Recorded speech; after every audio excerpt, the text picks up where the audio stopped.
गांव में उमर नाम का एक लड़का रहता था। उसके वालिद के पास इसके लिए किताबें खरीदने के लिए पैसे नहीं थे, मगर उमर के दिल में मुतालिया की बड़ी आग थी। एक दिन उसने फैसला किया कि वो खुद पैसे जोड़कर किताबें खरीदेगा। जब वो बाजार गया तो एक दुकान पर पुरानी किताबें थीं। उमर ने झिझकते हुए दुकानदार से पूछा, क्या ये किताबें मैं ले सकता हूँ? दुकानदार ने उसकी आंखों में चमक देखी और मुस्कुराकर कहा, शायद ये तुम्हारे लिए ही हो। उमर ने वो किताबें खरीद ली और रोजाना स्कूल आते जाते किताबों के साथ घूमता।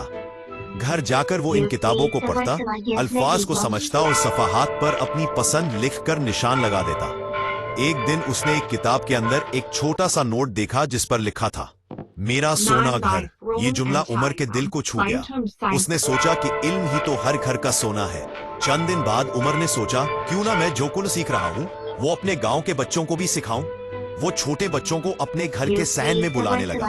बच्चों के चेहरों पर तजस्सुस और खुशी देखकर उमर का हौसला और बढ़ने लगा। वो बच्चों को हुरूफ पढ़ाना, हौसला देना और कहानियां सुनाना शुरू कर दिया। गांव के बुजुर्ग और वालिदैन भी हैरान थे। वो तअज्जुब करते कि ये नौजवान इतना सब्र और लगन कैसे रखता है। वक्त गुजरा तो उमर के पढ़ाने का अंदाज बेहतर हुआ। बच्चे स्कूल की किताबें जल्दी समझने लगे और घर वालों ने भी उमर की कोशिशों को सराहा। गांव में एक छोटा सा मुतालिया घर कायम हो गया। लोग वहां आकर किताबें पढ़ते और इल्म की रोशनी बांटते। उमर ने मेरा सोना घर का ख्वाब पूरी मेहनत से हकीकत में बदल दिया था। किताबें, सीखने का जज्बा और एक ऐसा घर जहां इल्म को सबसे कीमती समझा जाता था।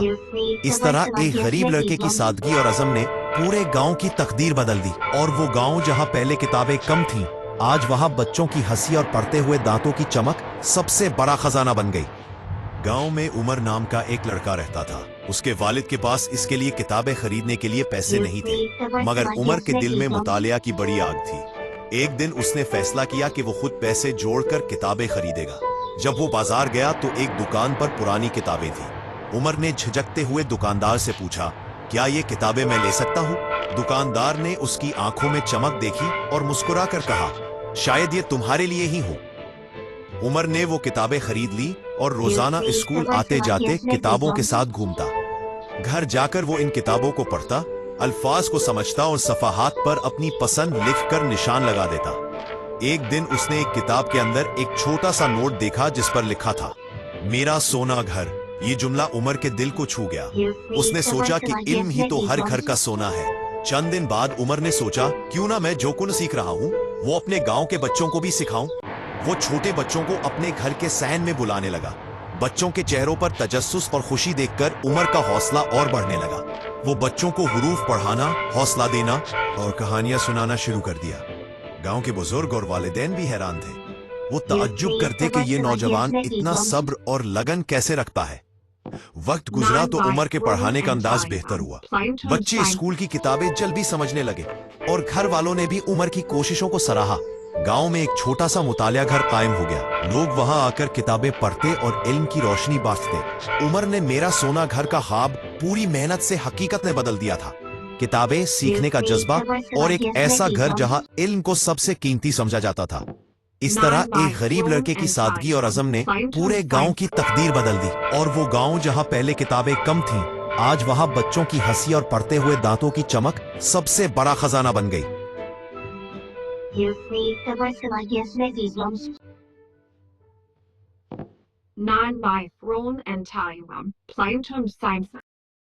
सुबह होते ही अहमद अपनी बकरी चमकीली को लेकर खेतों के किनारे जाता।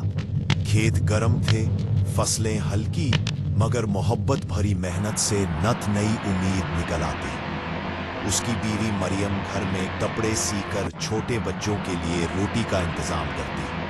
बच्चे स्कूल तक पैदल जाते। रास्ता लंबा और पथरीला, मगर हर कदम पर एक कहानी और एक सबक छुपा हुआ। आस-पास के वो खुश हो रहे थे कि कैसे खुशी-खुशी रह रहे हैं। तो ये लोग देखकर गांव वाले बहुत हैरान रहे कि इसके पास कैसे इतना सारा। तो ये देखकर ये लोग हैरान रह गए थे। वो यहाँ पे पंछी चहचहा रहे थे और कोई गाय और बैल वालों के पास जा रहा था।